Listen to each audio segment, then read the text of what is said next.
வணக்கம் மக்களே, சற்றுமுன் கிடைத்த மிக முக்கிய தகவல் ஒன்றை பார்க்க போகிறோம். இபிஎஸ் திட்டத்தை முறியடித்த ஓபிஎஸ் மீண்டும் ஓபிஎஸ்க்கு மாபெரும் வெற்றி. இந்த ஒரு தகவலை பற்றி தான் நாம் பார்க்க போகிறோம். தகவலை பார்ப்பதற்கு முன்னதாக நீங்கள் நம்மளுடைய சேனலுக்கு புதிய பார்வையாளர்களாக இருந்தீர்கள் என்றால் மறக்காமல் நம்மளுடைய சேனலை சப்ஸ்கிரைப் செய்து வைத்துக் கொள்ளுங்கள் மக்களே. தற்பொழுது நம்மளுடைய அதிமுகவில் இருக்கட்டும், அனைத்து விதமான கட்சிகளாக இருக்கட்டும், இப்பொழுது தேர்தலில் தீவிரப்படுத்தி கொண்டிருக்கிறார்கள். மேலும் நம்மளுடைய மறைந்த முன்னாள் முதலமைச்சர் செல்வி ஜெயலலிதாவாக இருக்கட்டும், அவங்க கூட பார்த்திங்கன்னா ஒரு கட்டத்தில் எம்பியாக இருந்து தான் முதலமைச்சராக இருக்காங்க. அது மாதிரி இருக்கவங்க ஏராளம். எம்பியாக இருந்து முதலமைச்சராக இருக்கவங்க நிறைய பேர் இருக்காங்க. ஏன் இபிஎஸ் கூட பார்த்திங்கன்னா எம்பியாக இருந்து கூட பார்த்திங்கன்னா முதலமைச்சராக ஆகியிருக்கிறார். ஆனால் பன்னீர்செல்வமும் ஒரு சிலர்கள் மட்டும்தான் பார்த்திங்கன்னா அந்த டிஃப்ரெண்ட்டாக, அதாவது முதலமைச்சராகவே ஆகிவிட்டு எம்பியாக இருக்காங்க. அதில் ஆக போகிறாங்க. அதாவது என்னென்னா, நம்மளுடைய முதலமைச்சராக முன்னாள் முதலமைச்சராக இருக்கக்கூடிய பன்னீர்செல்வம் அவர்கள் இப்பொழுது முதலமைச்சராக இருந்தார் 3 முறை.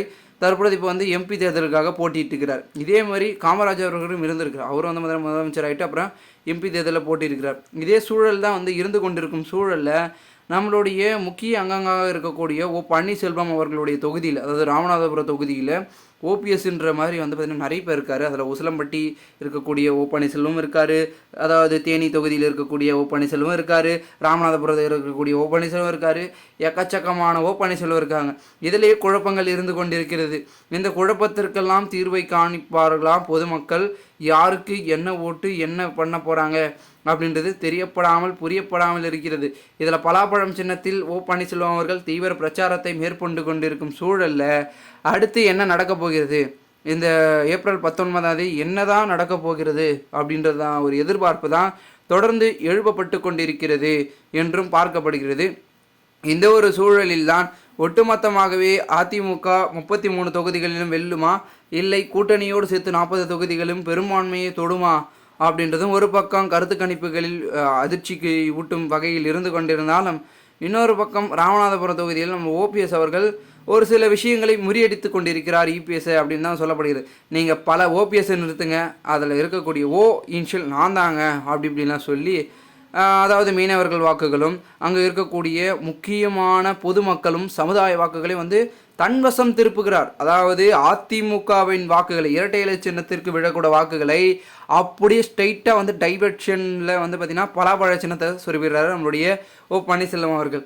அதாவது ஓபிஎஸ்ஐ பொறுத்த வரைக்கும் தென் தமிழகத்தில் எப்படி பேசினால், எப்படி பார்த்திங்கன்னா நம்ம சொன்னால் வாக்கு நம்ம பக்கம் திரும்பும், என்ன பண்ணலாம் அப்படின்றத பார்த்திங்கன்னா தெரிஞ்சு வச்சுருக்காரு. ஏன்னா அவர் அனுபவசாலி. ஓகேங்களா, 1 இல்லை 2 இல்லை 3 முறை முதலமைச்சராக இருந்துக்கிறாரு. தேனி தொகுதியில் தொடர்ந்து பார்த்திங்கன்னா வெற்றி பெற்று கொண்டிருக்கும் ஒரு வேட்பாளராக திகழக்கூடிய ஓபிஎஸ் அவர்கள் எங்கெங்கே என்னென்ன பார்த்திங்கன்னா அரசியல் ஸ்ட்ராட்டஜி யூஸ் பண்ணோம் அப்படின்றத கரெக்டாக யூஸ் பண்ணுவார்.